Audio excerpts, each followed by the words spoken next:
There is a big debate among people, like which number is more important or more useful or more powerful, whatever you can name it, between pi and e. Pi is kind of popular, like it came from the ratio between the length of circumference and the diameter or radius of a circle, right? But e is more strange, because it doesn't look like no geometry is involved for E, right? But nowadays, whenever you look at the nature, there are many places you find that the geometric representative of E. Okay? So there are big debates about these two numbers. And another one is actually this number E is developed not by a mathematician, but the accountants. So somehow when they calculate the interest rates, they found out there's a very special number out there. And they actually found this number way ahead than mathematicians did. I mean, we just follow their finding. But anyway, so in this chapter, no big calculations or anything, but like just historic fact, right?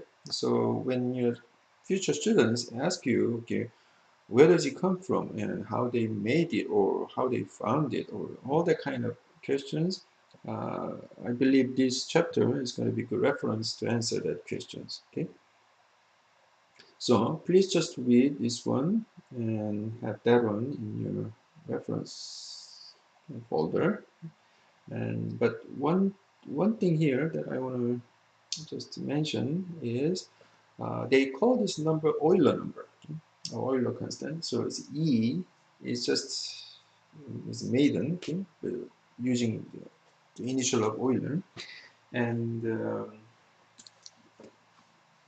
there are many different formulas out there to calculate E. Okay? And most likely because E is another irrational numbers, so we cannot write down at once. And all those type of formulas is related to kind of infinite kind of addition or some limits like that, right?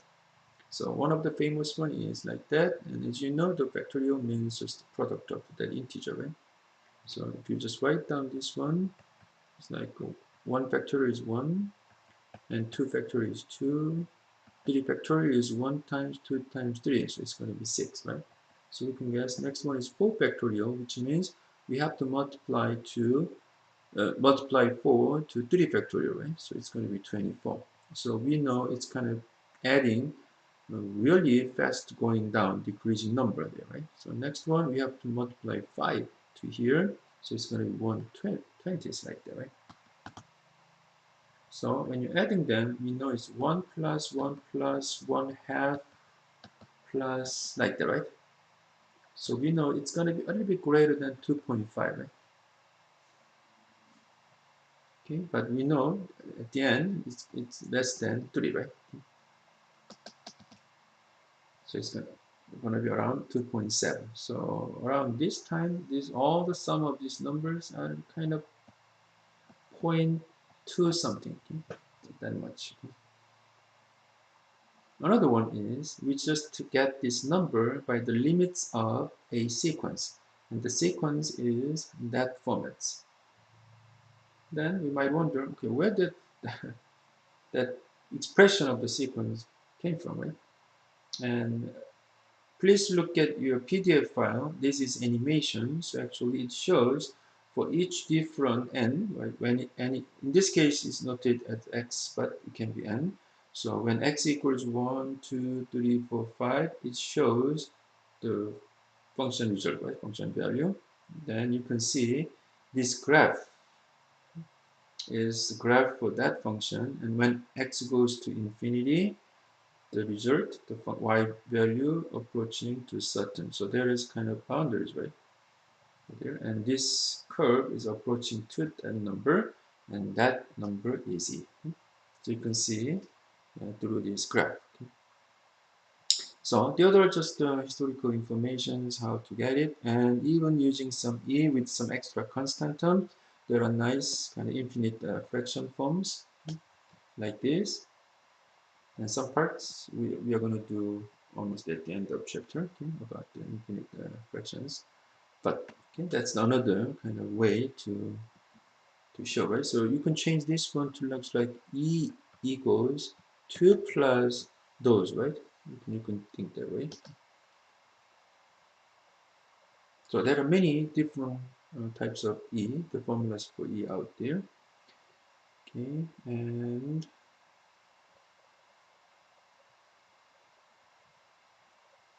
so this is how these accountants find this E. But like in nature, we found kind of geometric kind of representation of E in many different places, okay? Like you can see here. But it's like this. When you borrow or loan some money from your bank, uh, you typically got this one, right? Your principal money is the amount you borrow from the bank. And we're always talking about the interest rate per year. So 5% or something like that. Then after 1 year, you owe $1.05, okay, to pay back to your bank, right? But it might be not only 1 year, maybe 2 years, 3 years, depending on, right? And if it's a simple interest, then you're just adding up your principal plus your interest rate times your principal and just how many years, right? That's the kind of simple interest payments, which means after 1 year later,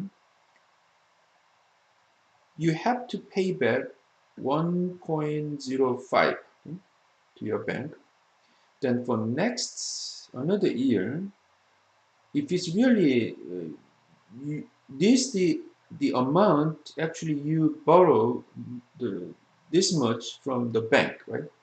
Not $1 anymore because you have that much kind of you owe to the bank that much more, right?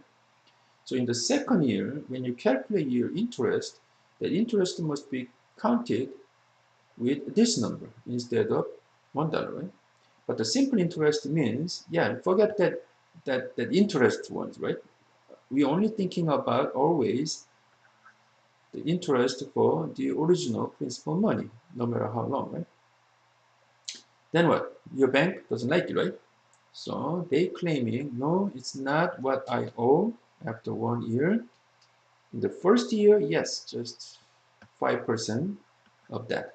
But the next year is a 5% of this. So which means we have to pay back 105 plus 105 times 0.5, 0.05, right? Okay, so this is the interest for that amount, right? From the second year, right? Not for one. Okay, so we call that is the compound interest, which means we just calculate interest for each single of those extra ones, right? Extra interest until you pay back the whole thing, right? So for that case, it explains here. Okay? So eventually, the formula looks like this way. So P stands for principal amount, and A is for future value or the total amount you have to pay back after certain years later, after T years later. Right? So let's say you borrow P from bank, and let's say 3 years later, okay? One and another one. So 3 years later, so T equals 3, and the interest rate is R. Okay? Then how much do you have to pay back after 3 years later? Principal amount and 1 plus interest rate is R and 3. Okay? Then this formula actually based on this fact. The bank will calculate the interest at every year, just only once. So when you borrow this much amount of money in the January 1st, Then in the middle, the bank doesn't calculate any interest, but after 1 year later, the January 1st of the next year, they calculate and request that much amount of money, right? With one, right? Then after that, do it again like that. Then what really happens is, in the middle of this first year, somehow if you just pay back this amount of money, then actually bank haven't calculated your interest yet, so which means there's no interest required, right? You just pay back this P, the principal money, then that's done.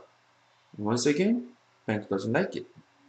So instead of applying this annual interest R just once a year, they calculate the interest. The ratio is same, right? Annual interest rate is R. Let's say 0.5%, but for calculation it's 0.05. Instead of applying this interest rate just once a year, they calculate interest as often as they could. So let's say every month.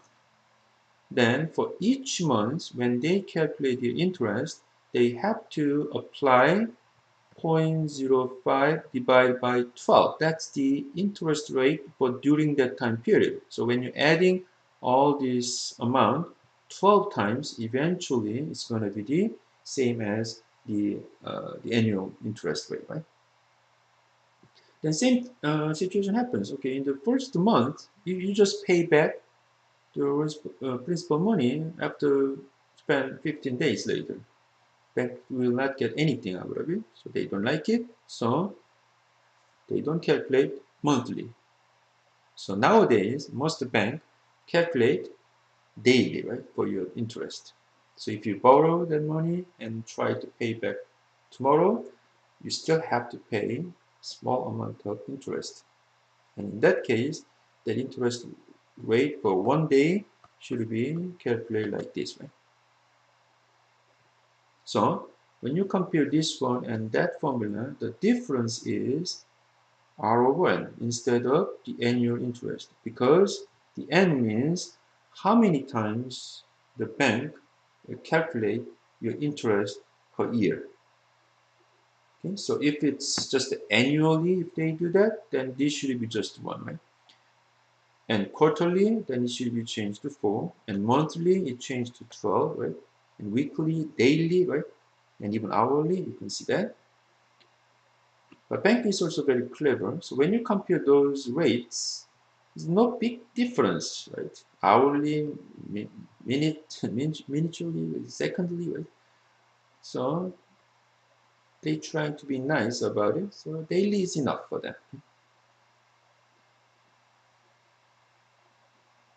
right? So we need to change that. So instead of uh, just R only, we put R over N and put 365 for the N. Then this power is not just only 3, like for 3 years. For each year, we count interest 365 times, right? So the power should be changed to 365 times 3 years, like that, right? So that's the parts we change depending on how often we calculate the interest per year. Okay? So eventually the formula becomes like this, right?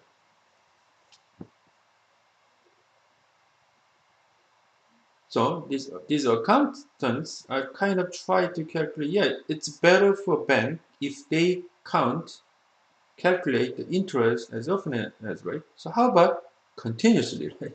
Not even secondly. Just every single moment, let's just calculate. What does that mean? How many times do you want to calculate the interest per year? Infinitely many times, right? So the meaning is, yeah, let's take the limits of this portion, right? Okay. Like that, right? So just per year, right? So let's just forget t, just this n. And how about just 1, right? It could be 0.05, 0.02, right? But just roughly just the double per year. Okay, so then what is going to be this number? And according to their calculation, this sequence looks like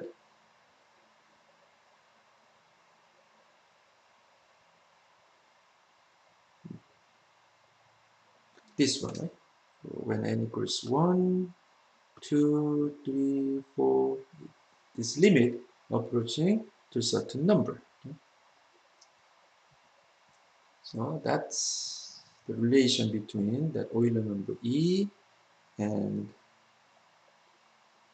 the compound interest stuff and for continuously, right? So if you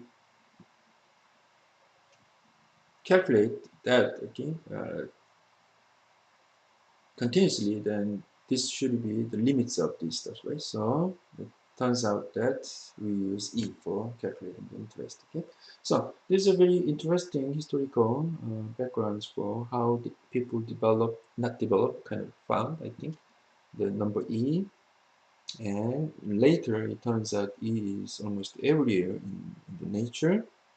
And people are kind of interesting about, okay, which number is more powerful, right? Pi or E. Okay? So the homework in this chapter is just simple enough. Just try to use that formula and calculate how much money you got. Yes, there might be some other style of questions are possible, but you already covered this one in college algebra, or you will see this one in later courses, right? So not that much interesting about this one for calculation part. Rather, the historical background is more important, but there's nothing I can check, right? So please just read the contents and just have that information in your mind.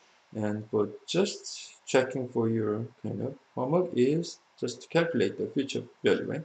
So for example, that we borrow that, which means that is a principal, and annual interest rate is 12%, which means be careful when you see percentage, right? Then it's English. Okay? So when you calculate this one, you cannot say interest rate R is 12. No way. Okay? Because this is English, then you have to, R is for Mathlish. Okay, I'm called that. Okay? So you have to convert, right?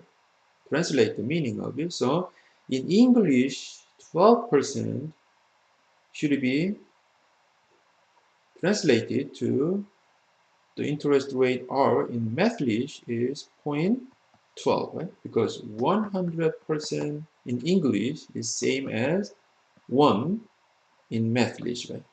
Like that. So you have to change like this. And we calculate interest compoundly like this. Okay? So for one example, the monthly for 3 years, that's for t, right? So all you need is just assigning one number for what variable like that. So future value after 3 years later, the principal times 1 plus what is annual interest, 0.12 in this case, and n, how many times we calculate per year? Monthly, which means 12. And how many years? 3. Be careful, not just the 3, we have to n times 3. So during that 3-year period, the bank will count total 36 times for calculating the interest, right? So this should be the answer for first question. And that's all I want, right? After that, you just use your calculator, whatever you can get there, right? So I'm not interested about the actual answer, but I just want you to make sure that you can arrange those given information to the formula, right? So your answer should be this one is enough. You don't need to explain anything, just simply like, okay, so rate is that, so weekly means 52 times, right? Just small information is enough and give me that answer. Okay, that's enough.